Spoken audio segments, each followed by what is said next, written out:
Hello, everyone. Welcome to Chasing a Murderer. We are going into part 129. We're moving along in this story, which is about Lori Vallow and Chad Daybell.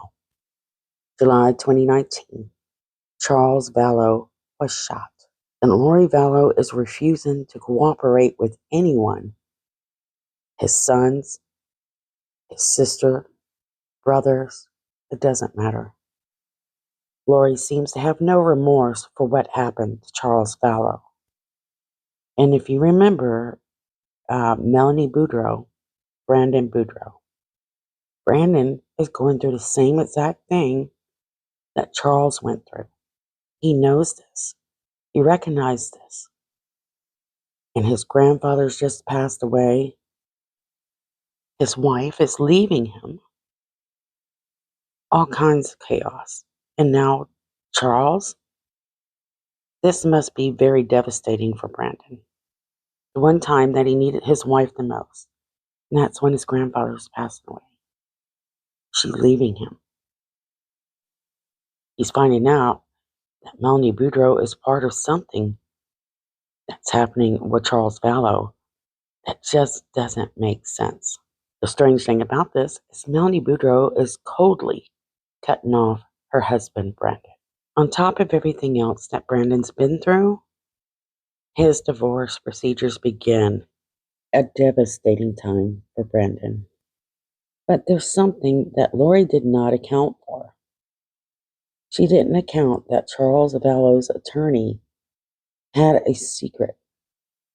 So around 7:49 a.m. that morning, immediately after the shooting, Lori took Charles' rental car, his cell phone, then went to Burger King with JJ Walgreens to buy flip-flops.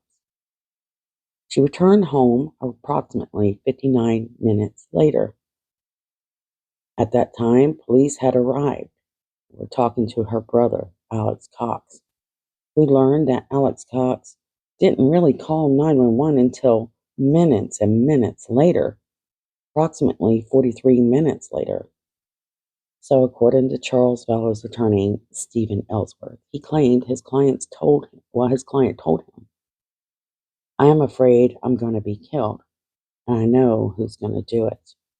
I'm telling you, Steve, said if something ever happens to me, I want to make sure you let everyone know that I was killed and that it was my wife, Lori, and her brother, Alex Cox."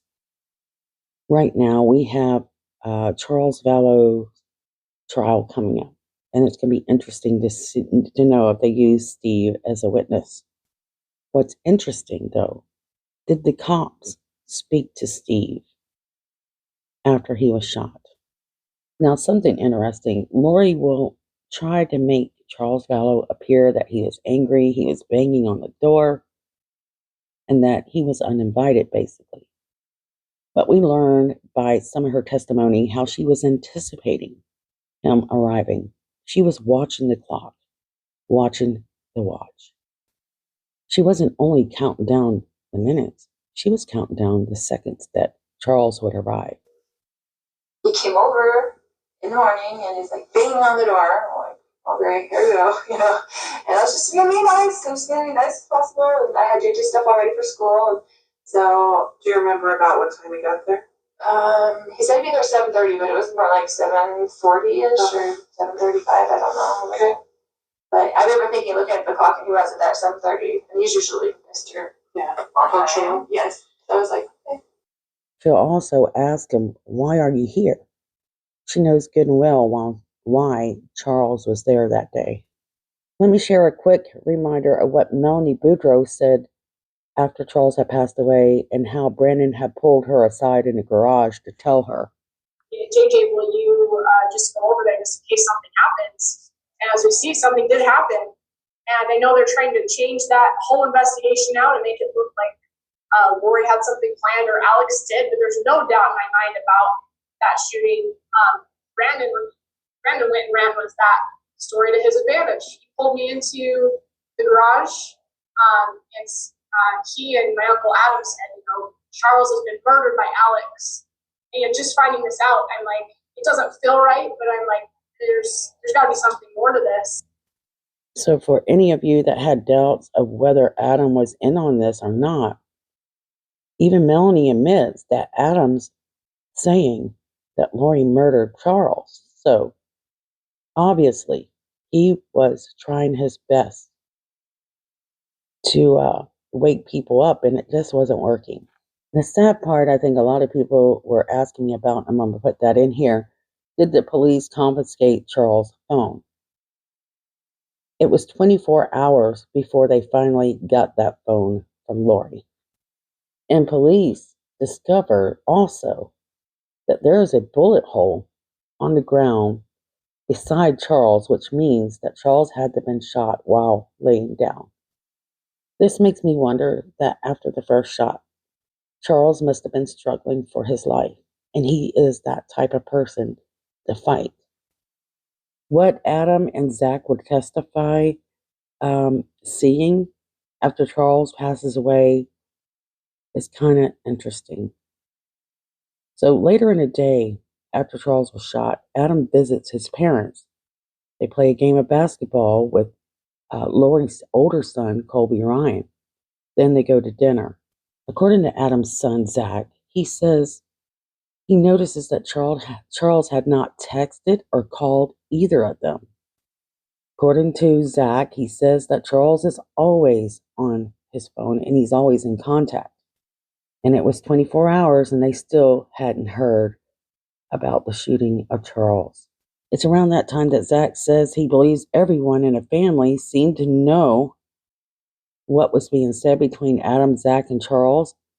It seemed that they were going through Charles's phone and reading texts that were attached to other family members like Zach and Adam, and their conversations with Charles. Zach said they were completely oblivious to the fatal attack that happened at Lori Vallow's home. So remember, the first few days, Brandon Boudreaux doesn't even know. So you got Brandon, Adam, and Zach, the outcast of the family. Why hadn't Colby Ryan said anything to them? That was interesting. Now, an interesting little tidbit that I found important was when police later questioned Zelima. Zelima said that she believed that at the time, Lori Vallow, a friend, and her brother Alex Cox were going to hurt Charles. This is something that Zelima denies, but most of us believe there's no way that you couldn't know that this was intentional. She said during that time that she kind of questioned Lori's decision to actually take or bring JJ to school just after Charles was shot. This is the boy's father, for God's sake. She said, quote, "How are you rational enough to drive a kid to school and your husband is deceased on the floor?" Well, we can turn those questions around and say, well, Zelima, how could you tolerate this? Chad Daybell during this time is more than a supportive in this. He might even play a major role in this, yet he's not been charged. It seemed for Chad Daybell that he starts to feel this overwhelming urge that something's going to happen to Tammy. He'll send texts later like, I feel like she, meaning Tammy, will be gone by then. I believe that's why the Lord hinted I might not get to be with you until that is over. We can assume that he's talking about, well, I guess I can't be seen with you until, Tammy's gone. What's interesting is this is about the same time that David Warwick actually meets Lori Vallow. If anyone was smart enough to catch the hint of what was going on, we have all speculated that Melanie Gibb should have known out of everyone. Here's David Warwick and his take on meeting Lori the first time. Melanie to bring you over to meet them. Who is she? Lori Vallow. Okay. And Lori Vallow wanted to meet you. Yes. Right. And where did you go to meet her? To her house. Okay. Where was that? I believe it was Chandler, Arizona. That's, Was it in Arizona? yes, it was in Arizona. Okay. Was she married at the time? No. Okay. Was she widowed? Yes. Okay. Who had she been married to? Charles Vallow. Okay. How close in time was this to that you met her? Was it to the time that Charles died? I met her the first week of August, and I just knew Charles had died previously to that, but I wasn't sure how. Okay. I didn't know them. Okay. So the first week of August of 2019? Yes. Okay. And so when you met her, you went to her home in Arizona. Yes. Who was there at her home when you met her? That was Chad, Alex, Melanie. I think her last name was Bordeaux at the time. And named Zelinda. Zelinda showed up. And then another lady showed up, but I don't remember her name. She was pretty quiet. And when you said Chad, do you mean Chad Daybell? Yes. Okay. So prior to David Warwick and Melanie Gibb both were going through a divorce. They were dating. Nearly every person surrounding Lori during this time, they either had a breakup or were dating someone new. And those numbers increase as we move forward. David Warwick, who believed that he was basically prophetic, kind of. He was having dreams of the future, and he believed those dreams to be accurate and true. He believed the end days were approaching. These end days would be devastating and challenging. We're hopping back and forth a little bit. So, about 3 days after Charles was shot, Alex Cox books a flight. You want to guess where? Colombia. His favorite place to go and hang out with the ladies. Lori, who isn't devastated, and Chad doesn't seem to be affected by all these strange things happening. In fact, he seems to be part of the plan, but still, I don't know why he's not part of the Charles Vallow trial. He says around July 14th of 2019, I love you so immensely that the whole universe knows it. And very soon, the people on this little blue globe will know it. It sounds like Chad Daybell is tired of hiding this relationship. He's ready to bring it out in the open and sport his new item on his arm. And he wants to sport her to the world. Now, Chad Daybell's focus on end days have kind of been put to the side as he starts to write a love novel about him and Lori. I'm not going to go through the whole thing, but I'll try to post that for you later. In one part of this book, he says they would both attend the same event in mid-November, and it seemed like the day would never arrive. Each day they opened their hearts to each other a little more. Now, this next verse is very, very important, I think, to understand. Those of you who are thinking that Lori kind of persuaded Chad and Chad Lori, well, I think they both were on the same page. James, which he is him in a past life, knew that he could trust her with the mysteries of the universe that had been revealed to him. He knew that they had been married before and that they had been close friends with the Savior when he lived in Jerusalem. So we'll cut that short there. He continued to send texts like, I need you so badly just to gently kiss you for hours. It would likely lead to other activities, Lori. Likely or luckily. So that's Lori using her manipulation, basically saying, if you do your homework, if you do things right, you may get lucky. Chad's response was, it will luckily lead to nakedness. So Chad's not really talking about any type of Zion or Jerusalem. A lot of his texts refer to sexual things.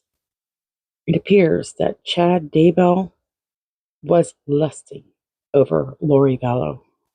Lori Vallow is getting quite a few texts about the memorial or the celebration of life for Charles, but she's avoiding a few people and just kind of giving people the runaround. Charles' good friend and Lori's landlord, Joe, asked Lori about services for Charles. She tells him that she's planning stuff in Louisiana and Texas and a few other places. She tells Joe that they make plans to cremate Charles' remains. After that, she plans to take those remains to Hawaii. Kay Woodcock has continuously tried to reach out to Lori, trying to see if JJ can come to the memorial. Lo, are y'all okay? I'm worried. Please just send a quick text. Y'all are okay. Did you see the flight itineraries? You good with it? Love you. Kisses for JJ from me and Papa. Gloria finally responds, saying, sorry, yes, we are okay. Been busy. I never received any email from you. Now remember, that's most likely a lie because that's something Lori Vallow uses in her defense, that case sending her threatening emails. Lori continues with, we have been figuring out what to do. JJ won't be able to go to Louisiana next week. We are moving back to Hawaii ASAP before school starts there. Now remember, she mentioned that she was taking Charles' remains to Hawaii. But now she's talking about sending it back to Louisiana. She writes, please send me the address that you want me to send the ashes to for your memorial. I'll also send a box of things for Cole and Zach if you could give it to them. That would be great. Thanks. You know, Kay must be extremely disappointed at this point because she writes back saying, is there any possible way I can get him? I can be there tomorrow since he's out of school. Once you're settled in Hawaii, I'll bring him to you there. It breaks my heart he won't be able to attend his service. Us keeping him a while you move will help you. It's a win-win situation. I had rethought the flight plans after I booked. Since you said he is out of school from tomorrow until around August 5th, I wanted to change and get him tomorrow anyways. But you didn't reply to my text. Please, let me know. However, we can work this out. We will bend over backwards to work around your schedule. I need JJ's hugs, and very badly right now. Everyone is looking forward to seeing him. Please, Lo. It doesn't make sense why Lori is making it so difficult for Kay to get JJ. Many people have speculated it is because JJ might have seen something the day that his father was shot. Something you must know about Lori is she doesn't trust you. She will think of all kinds of things that you might do to her to ruin her life. Anyhow, Lori responds back to Kay saying, once we're settled in there, you're welcome to come visit him. It is just too confusing for him right now. He won't know what is going on at the memorial. It's better this way. Send me the address and I'll have him FaceTime you tonight. While people like Kay, Brandon, and Adam, they're all suffering, Chad Daybell is just excited. He texts Lori around July 15th. I know you won't get this text for another hour or so, but my love for you is overflowing right now. I just want to hold you and love endlessly. You are my wonderful best friend that I can't live without. He sends 2 heart emojis. Lori to Chad, and yet you are. So sad. She sends 3 sad emojis with tears. Missing you, just landed. Gotta get to work. Reading these texts from Lori, you can tell that she has no feelings for Chad whatsoever. That this is just a game of some sort. Chad is some kind of tool for her. And Chad isn't able to recognize just how cold and calculated she is. this is based off my opinion and research. I seem to know Lori pretty well from the start. Lori doesn't seem to connect any bonds with anyone, and that's sad. It's all about Lori and what Lori wants and her being comfortable. She has this humongous urge to try to fit in some places, but also to always be better. Whenever she sets her mind on something, she becomes obsessed with whatever that is, at least at that time, until something replaces it. And here you have a man, Chad Daybell. We know that he has some darkness in him, but he's fought this dark side of for years and years. I mean, his kids are nearly all grown. Here he is, an older man, falling for these crazy ideas and the seduction thrown on him by Lori. I hope one day Kay will share what happened with the memorial, but until then, we don't have details on that stuff. Just know that around July 15th of 2019, Cole Vallow was still texting Lori and reaching out to her, trying to get information on his father. And there's some very concerning words that I found in this text. And he asked a question, is JJ safe? And what does he know? So before anything else happens, these people are concerned for the safety of JJ and what Lori may be capable of doing. So to the people that tried to push the narrative that Lori is an innocent woman that come in contact with Chad and then suddenly went off the deep end, totally untrue. I'm going to pause it here, and I want you guys to share below what you think. How do you feel about this case? What do you think about how Lori's treating Kay and Charles while his sons? Did Melanie Gibb and Salima know? Okay, guys, don't forget, we still have people out there missing. People like Dulce. I hope everyone is doing well. And I want to wish you guys a Merry Christmas, and I'll see you guys soon.